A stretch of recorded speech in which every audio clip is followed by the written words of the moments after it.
Welcome to this week's Money Week video. And this week I want to deal with a topic that a few people have asked about. It's a pretty big, meaty topic. It is, how do you value a company? Now obviously that's something that predators want to do before they take over a target, to use takeover language, and it's something that investors should have an interest in. When you're buying a share, you want to be looking at, am I getting good value for money or not? And how do I think about the value of a company? Well, to cut to the chase, how do you think about the value of any asset? Take a house, for example. Arguably, there are three ways you can decide whether or not to buy a property. You could do a sort of bottom-up estimation of what it would cost to buy the land and build the thing. That will give you a number. Okay? You could look at the price of houses nearby. They won't be identical, but that will give you some feel for the one you're looking at. Or you could say, actually, maybe a property is only worth what someone's prepared to pay to live in it. So you could sort of do a calculation of all the future rent that the asset might generate and then bring it back into today's money terms using a technique I've covered in another video called discounting. All right? So you sort of got bottom-up, bricks and mortar approach, the house next door approach, and the value from a rental perspective approach. Now those won't all necessarily give you the same number. They'll give you a range, okay? And then as the buyer, you negotiate the lowest price possible. As a seller, you obviously negotiate the highest price possible. Well, what's that got to do with today's topic? Companies can be valued using a sort of similar three-pronged approach, if you like. So in this video, all I'm going to do is outline those three approaches, and then maybe in future videos, if there's demand out there, I can take that on a stage further. So, how do you do it? Right? Well, fundamentally, it's an art rather than a science. Right? There are numbers involved, but at the end of the day, a company, like a house, is only worth what someone's prepared to pay for it, and they'll want to pay as little as possible. If you're the seller, you'll want to get as much as possible. So the idea is to establish a range. Okay, so a range to get the negotiation going in, and then obviously sellers look to achieve the top end of the range and buyers look to achieve the bottom end of the range. But how does it work? Well, three approaches. Remember what I said about the house just now. All right. Well, I was a little bit loose and fast with the facts, but those three approaches I described also describe the way that you can go about valuing an entire company. Okay. One of them is what's called the asset-based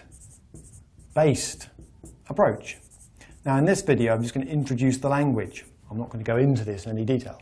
But essentially you could take a company's balance sheet as a starting point. If you're not sure what on earth a balance sheet is, see my video. It's a popular one. What is a balance sheet? Okay?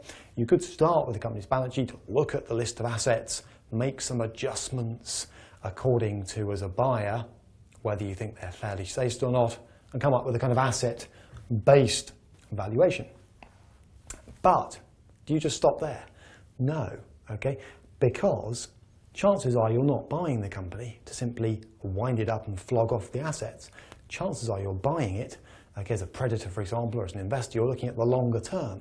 So you're looking at what you can squeeze out of it. So another approach would be the house next door approach.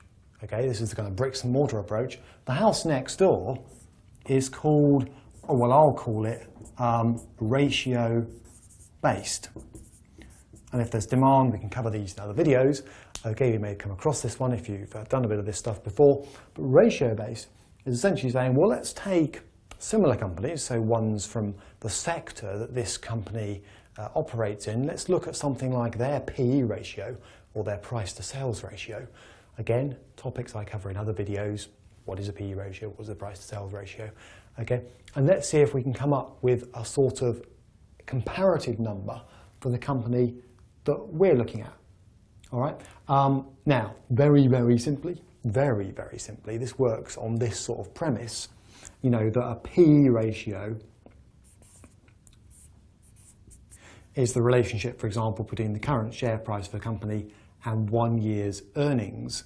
All right. So, if you've got sort of, let's say, a PE ratio of 10, okay, you can rearrange this formula, if you like a bit of maths, and say well, the value of a firm is equal to, just multiplying that out, 10 times earnings. All right. If you're into maths, you can do a bit of rearrangement. Okay, so P is equal to 10 times earnings. So what you can start to then do is say, well, you know, if I can come up with the right earnings figure, and if I think that 10 is about the right multiple to apply to the firm I'm looking at, based on other similar companies, I can start to come up with a value for P. That was a little bit quick and dirty, but you sort of may get the basic idea from there. Okay? And the third and biggest and chunkiest method, okay, is what's called discounted cash flow. DCF. That's the kind of what's a property worth looking at its rental income in the future type approach. Okay, I'm not going to cover that in this video. Could do an entire video on that quite comfortably. But that's the idea that what you actually want to do is to forecast the earnings and cash flows that the company will generate looking into the future and then bring them back to today's money using what's called a discount rate.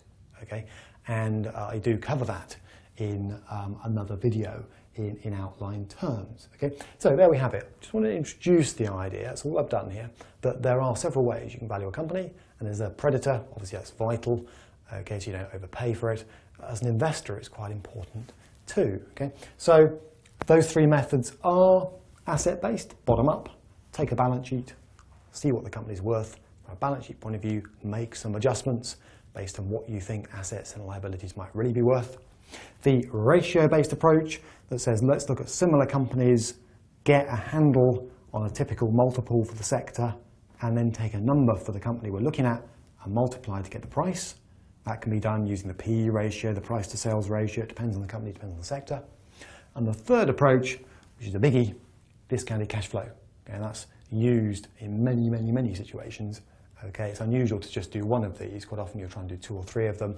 DCF's the hardest, involves the most amount of work, projecting cash flows into the future, discounting them back to get a price or a value today. All right, and then armed with those different numbers, because these could easily throw out three different numbers, hopefully not totally divergent, you then begin, if you were buying a company, the negotiation on what you're actually going to pay based on the range that these three techniques have just generated. Hope that's been useful. See you in the next video.